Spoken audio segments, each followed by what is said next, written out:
Hey friends, it is TexAgs Rewind. David Nuno here, ready to take some punches and some thoughts on everything that happened over the weekend. Today on the show, Luke Evangelist actually learning how to be the director. Luke, how was that experience? It was good. Nick is a great teacher. He's been helping me a lot.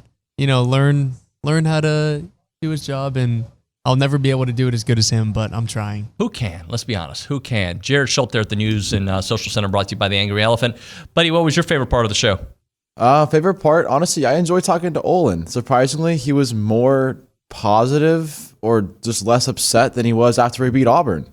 Well, I just think reality has set in where we are with things. Luke, why don't you tell us what we had on the show today that makes the rewind?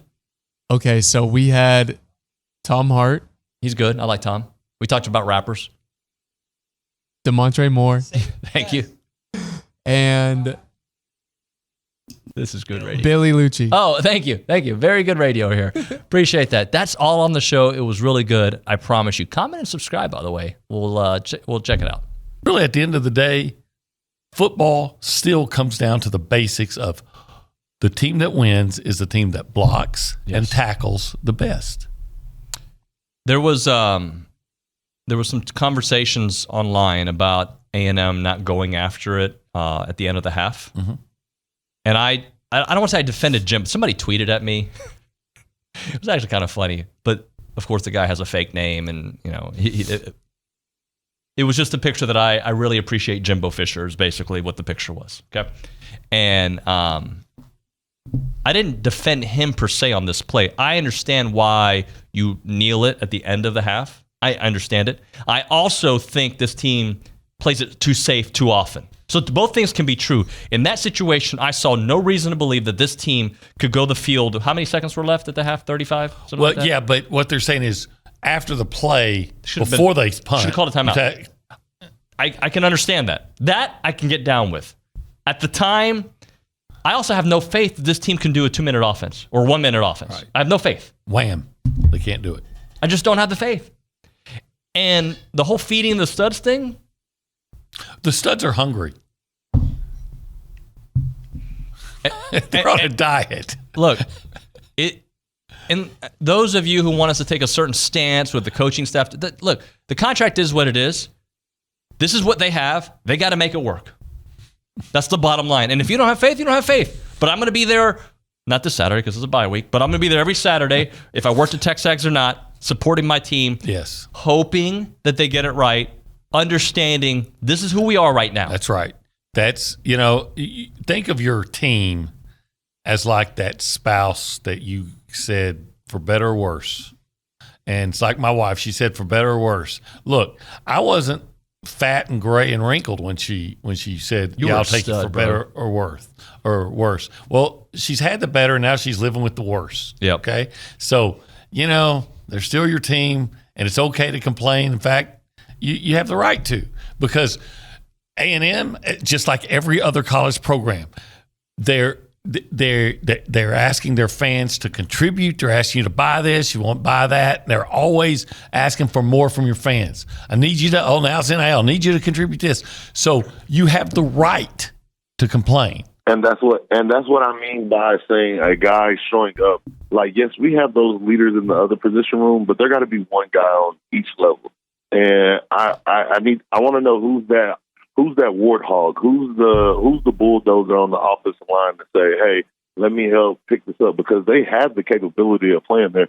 They've proven time again that they can hold up with protection and stuff like that. It's just, like you said, the consistency. And that's what it all boils down to, is can we have consistency of great blocking? Can we have consistency of making great game time adjustment? Can we have consistency of everybody being a playmaker, playing 3 different phases of football all at once? And once we have that consistency, we easily be talking about we're probably the number 1 team in the nation. But that's just, it is what it is. I don't want to harp on the negative too much. I'd rather switch topics and swing the conversation a little bit and talk about what A&M has been known for historically, wrecking crew. This defense that we have has played phenomenal. if we're gonna go to a brighter note, and so I think going in here, we need to heal up, obviously, with injury wise, make a couple of adjustments. The run attack started to crease us this last game, but I think we should go ahead and build off of that momentum going in off of the bye week. Like, hey, this is our strong point, and the defense, they need to have that talk with themselves. Which you see the energy, you see all the interviews post game where people are sticking together. Shamar Turner posted this past week. Him, Diggs, Nolan, they all posted a picture of the whole D line and Tony Gerard, Eddie, Coach Isaiah, and all them, and said that it's on us.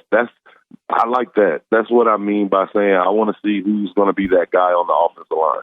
Yeah, there's still a lot of lost potentials out there, but the difference in my mind, taking you at your word and watching the body language on Saturday afternoon, Saturday evening, that's a huge difference from where this team was in November of last year. Even take the LSU game out of it for just a second. But everybody's worried about the wide receivers wearing sleeves or not wearing sleeves, and who's dressing and who's not dressing, and is this guy injured or is he really injured? All of that outside noise when things aren't going well can be deafening. So I'm actually pleasantly surprised to hear your take on that, where they are kind of holistically as a program right now. That's not the same narrative that you hear from the national media, which is constantly judging and constantly, the Jimbo headlines that they want to print every day are vastly different from, I think, reality right now. Yeah, and if you just look at the guys that stick, Moose Muhammad did not leave, right? He was part of that whole thing you were talking about. Evan Stewart, one of the top wide receivers in the country, didn't leave. Connor Wegman is in. So there are reasons to believe. And Anaya Smith decided to come back. Damani Richardson decided to come back. These are all things that, to me, point that they believe in at least this institution of learning and where it can be. Unfortunately, though, you keep having results like that, then who knows the future? But it is a week-to-week business. Well, and college football teams and individuals have proven over the years to be very malleable. I mean, you can look like total junk one Saturday and come out and be world beaters the next Saturday. It's the inconsistency of this game and a performance mostly by teenagers or young 20-somethings that we come to love. I had Missouri, Kentucky Saturday night. Kentucky marched down the field twice on Missouri, imposed their will. I mean, just ran right over the top of them. It was 14-0. It was Mike Tyson. This thing is over in the first round. And the body language on the Missouri sideline was, when do we get on the plane? And Kentucky was ready to party. And then a couple things changed. Missouri ran a fake punt. Then it was 14-7. Then it was 14. And then Missouri grabbed the momentum. And that happens it can happen, has the potential to happen in every college football stadium every Saturday. Special teams has been a problem, both punting and long field goals. Blocking. And they've also given up, when it's punting, but they've given up a punt return for a touchdown and a loss. They've given up a kickoff return for a touchdown and a loss. Mm-hmm. They had a big punt return for a touchdown and a win. The ledger is still not even. They're not strong in the punting game at all. I certainly wouldn't say they're strong in the kicking game. You've got a kicker who's very reliable. Inside of 40? I'd have to go back and really look at the numbers. Maybe inside of 45. I don't know. Mm-hmm. But it's certainly, there's a definitive limit to the range where you see a lot of misses. And quite frankly, some of them cost, like the one Saturday was incredibly costly. Mm-hmm. That's on the list of reasons they lost the football game. Randy Bond's not the reason they lost. He's far from it. I think if I'm ranking them, I go, number one, I just go generally not playing good football, not playing confident football, not playing 4 quarters of football. I don't know. I'd like to know how much Petrino and Jimbo script and that offensive staff, because they've been outstanding to start games. It's not just you say first half, and they've kind of petered out, before halftime in some of these, but certainly the first couple drives, they've been outstanding. You go on, even Bama, Tennessee, Arkansas, Auburn, right? Yeah, I think Auburn, they went down. Did they get 2 field goals on the first 2 possessions. Yes, and they moved the ball early, and they really attacked defenses. I think, they're smart about it. They're creative. They seem to have found weaknesses during the week and attack them.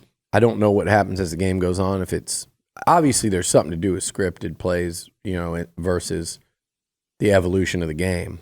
To close it out, Jared, should I let him do it or you do it? I got it. Okay, tell him. You want to like, comment, subscribe, turn that notification bell on so you don't miss any TexAgs content. And yeah, that's about it. Jared, do you think you could have handled the director's chair today the way Luke did? I don't know exactly what he did day to day, but I think I would need some training. Luke's laughing. He doesn't think he can do it. Look at him. He's laughing. I couldn't do it today. Absolutely not. I couldn't either, by the way. Thanks for watching, everybody. See you next time.